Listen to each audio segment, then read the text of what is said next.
Hi, my name is Sam New. This is my assignment for the Teenage Daydream Media 2010 assignment, going over Rebel Without a Cause, terror theory, and its relevance to the teenage influence and how it applies to modern day. So without further ado, let's get started. I watched through all of Teenage Daydream, and as I was watching the movie, despite all of the different plot points is going on, it's obviously like a drama, with with the murder or the death and all that. I wanted to focus more when I was going through it, and it was a fine movie, but I mostly wanted to focus on its interactions between two teenage characters within the movie. When I started reading on terror theory and kind of like the point that Richard Corliss, what I thought he was trying to get to was how much influence the director had, and whether it was in really how much of a story is just the author's own interpretation or own ideologies and experiences. And I completely agree to the point where I think that no matter whatever artist, as long as they're making something, their personal influence through their experiences, through their ideals, are going to be within that movie. I think that that's just a state of fact, that we're all humans, and the more each human that has influence on whatever you're making is going to have impact on that through their personal lives, right? I think that's not a question for me. The biggest question is how much of that impacts the kind of target audience, right?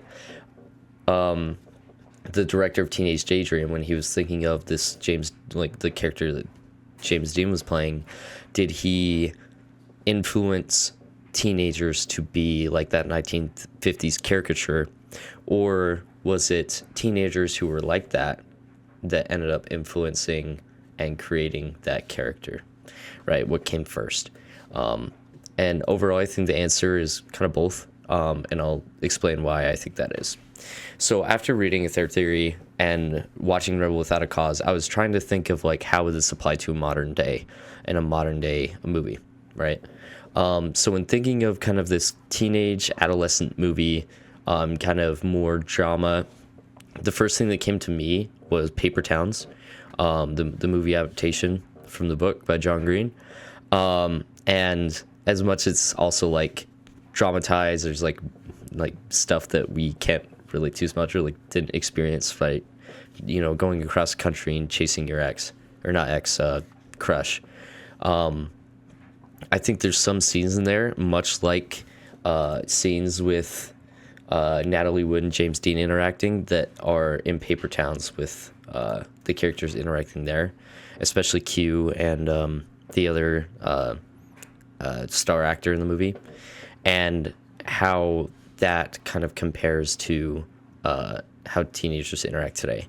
I think the ending of Paper Towns, where they kind of both, where Q kind of comes up and is like, hey, this is how I feel. I came across the country, I love you. And she's like, no, you don't even know who I am. I think that we've kind of had some sort of that feeling towards somebody, and that response to that feeling. We haven't gone through the same experiences of Paper Towns to get to that point, but I think we've all been there. And that relatability and authenticity, I think, is what gets teenagers today. Social media is a huge factor, and of kind of this want for authenticity.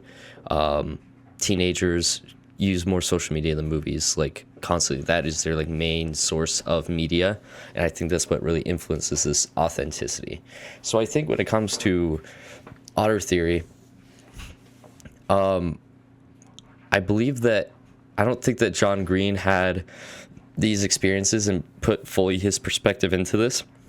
I think he found a mutual feeling that possibly he had, right? And obviously his personal experience put into that, but also captured the authenticity and experience that teenagers had today. And I think that's how they related to it. I don't think that the idea of this Paper Towns character, or this Jim, who plays James Dean, or James Dean, who plays Jim, was fully created by the director. I think that it was an influence of both the idea or like some sort of influence that teenagers already had, plus the personal experiences and the story that the directors wanted to say, kind of to mix them together and create a story. I think that modern social media has like a huge influence on that. And if things were fully just characterized by the director and not influenced by how teenagers or like any person actually is at the moment, that people wouldn't watch it. Like teenagers wouldn't relate to that. And do these types of movies impact how teenagers act? Did the Rebel Without a Cause influence how teenagers like were after the movie? I think yes, to an extent, right? I think that if a movie was made about this, then there's some sort of idea that was already a thing, right? I believe that not all teenagers acted like this, but people had it in their minds, or some teenagers may have acted like Jim does in the movie before. And through any experience that human beings get, much like media is an experience that they get, people are affected by that. And so did more people act like the rebel through Rebel Without a Cause after watching the movie? Yes. I don't think it's as big as an extent as people think. And I think in the modern age that we don't really see that nearly as much in movies. We actually see it through social media. I don't think teenagers went and watched Paper Towns and were like doing the Paper Towns things in the movie or acting like the teenagers in Paper Towns. However, when it comes to social media and that short form content, teenagers consume that much like maybe they would consume a movie, and they're a lot more exposed to it. And much like any human experience, when you experience those things, you are influenced consciously and subconsciously by those things. So when we look at like how the people in the 50s felt with Rebel Without a Cause, that might be a modern take on that, rather than parents being worried about paper towns affecting their children, more worried about certain creators or like content on the internet affecting their children. And we see that all the time in news articles. I'll link one down below on the scare, worry, and even studies that support the fact that teenagers are heavily influenced by this media and this idea that that's being portrayed to them.